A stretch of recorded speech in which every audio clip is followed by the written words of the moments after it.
The little girl left behind after her parents shot and killed 14 people in San Bernardino. She's at the center of a fight of custody over who gets her. She's been dubbed the terror orphan, the 6-month-old. She's now in California state custody, but the Council on American-Islamic Relations is demanding the baby be placed in a Muslim foster home for the time being while her relatives fight to obtain her. Now, Jose, does CAIR's involvement in this case, does it actually mean anything to you? Have you ever heard of CAIR getting involved into a custody case like this? No, but I mean, it's important to see that obviously they're going to politicize the case of this baby. It's one of the victims of this tragedy that nobody's really speaking about, and now we see someone speaking for.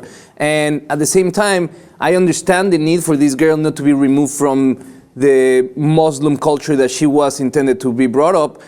At the same time, many will argue that in that Muslim environment, she was going to be raised by terrorists. So it's a fine line that the government needs to walk. Now, Child Protective Services has their own problems, and it's an agency that has a lot of problems already, a lot of corruption, a lot of cases where kids are misplaced in homes and get harmed.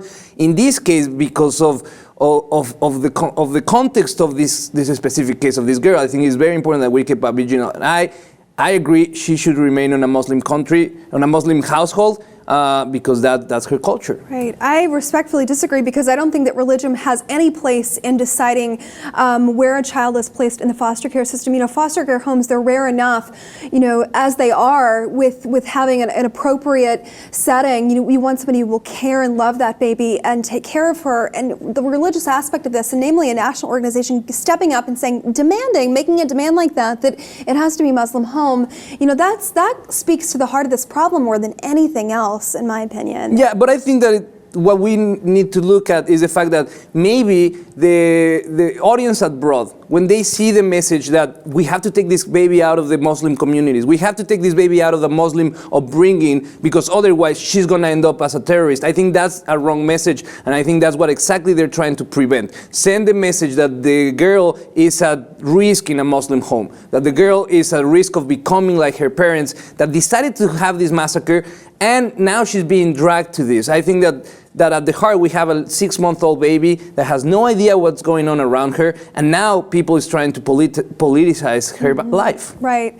Well, the CAIR organization represents Farouk's sister-in-law. Her name is Saira Khan. She's seeking to adopt the baby herself with her husband, and she has 2 other children. She did petition the court, and the baby was originally, if you recall, placed in the care of the mother, Farouk's mother. They told her that they were going to a doctor's appointment, obviously never came back for that baby, and hours later they were both dead. So, you know, a lot of circumstance surrounding this child, and for me, religion should not be at the heart of this for her. It should be immediate care, and it concerns me when that's part of this debate. And I hear your point, and I think that they're very good points and they're valid, but at the same time, I would be more concerned with stability and making sure that that child's well cared for. Can you imagine just the counseling aspect of what she's going to need when she gets older and realizes who her parents were? Yeah, but I think that the family, the immediate family, is the one that could provide this fostering care. I think this is the right way to go, where the family takes care of one of their own. And I think that's very important because I don't think no one loves this kid more than understand more what they're going, sharing the experience of having relatives that decide to commit this heinous act. They all share that, they understand. Maybe another household, I'm not too sure that they will be able to explain exactly what it means. And the Khans aren't responsible for any of this crime. Let's point that out. They're innocent as well in this because they didn't commit the crimes. Correct. Well, at the heart of this, another tragic victim of this attack, the consequence of an orphan. Nobody seems to be covering it, but we're covering it.